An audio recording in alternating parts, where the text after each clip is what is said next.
Hey YouTube, DocHolly here. I'm so excited. We're going to talk about things that advanced lifters don't tell you, or maybe they just take a while to learn. I'm not sure, but I finally have got my head around them and I think it's gonna help you a lot. So we'll go over the top 3 things if you really wanna make mad gains in the physique transformation department. Listen up. The number 1 thing that advanced lifters do is that they stick to the basics.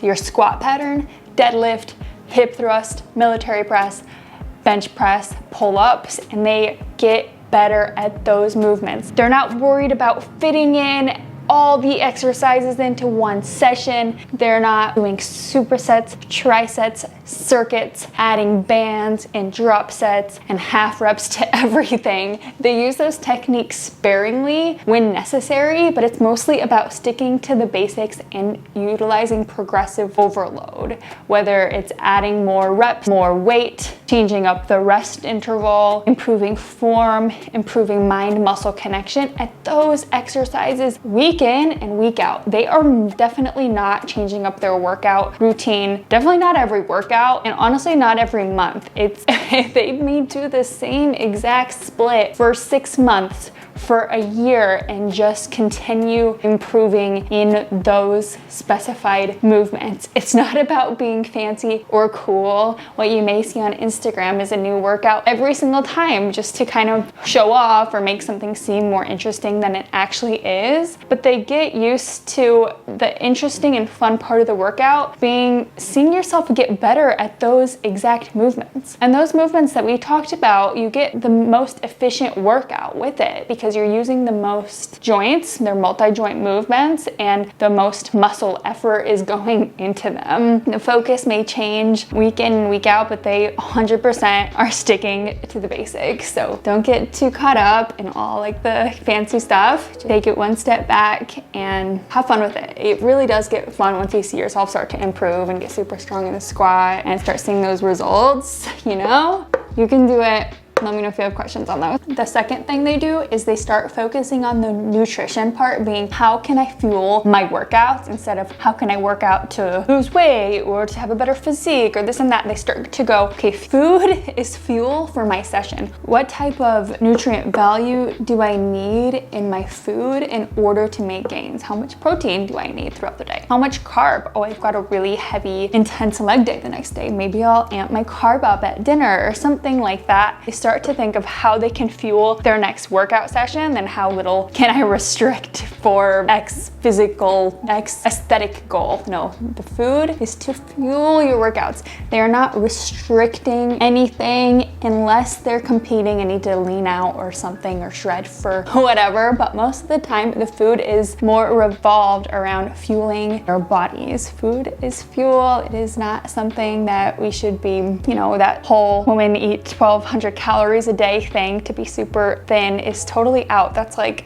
just our basal metabolic rate. Even to function throughout the day, we need more calories than that. I won't go super deep into it because everybody's a little different and has different goals and is lifting quite a bit differently. Somebody that's squatting 250 pounds needs to eat a little bit differently than someone who's just learning how to squat, but that will come. Patience, the process is, you know, it's very individual. So kind of learn about your body and how much you need to reach your goals and to fuel your workouts, you know? The last thing I would say that advanced lifters are very good at is mind-muscle connection. They can be doing a squat and focus on how can I make this more glute-oriented versus more quad-oriented? How can I make my hip thrust better targeted for my glutes? How can I perfect my technique in a leg press so, you know, you either feel more glute hamstring or more quad? How can I do a lateral raise and really feel it in my delt instead of everything working? Those little nuanced things in every movement pattern that really make the difference. And bodybuilders are flexing all the time. There's a reason for that because it actually helps form the neural connection from brain to body to contract the right muscles. So you can even do a little test. You can sit there and go,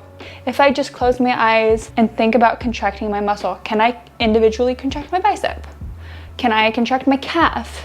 Can I squeeze my glute, without my thigh also engaging, my hamstring also trying to, you know, do the work, and getting good at just being able to contract the muscle and then stay so tuned into the body during your workouts that you can really understand, okay, this is the muscle I'm working, how can I better feel it? What can I do? What changes posturally or mechanically can I make in order to get the best like feel of the movement? So at the beginning, this is not going to be easy, and you might not even understand what I'm saying. A lot of my clients at the beginning, I ask them, hey, where do you feel it? And they don't really know what to say. They're just trying to understand what to do versus how it feels. So that will come, but I just want you to know that being intentional and purposeful and having that in mind as you grow as a lifter is going to help you so much. I think since our society, we're so heady, we're so, you know, in our head all the time, that it can take a little bit longer to actually get that connection to the body again, because we start to lose it. So be patient with yourself. Yoga actually really helped me to be able to just quiet everything else and form that mind-body connection. Again, it's your own journey. No one can do it for you, and it takes time.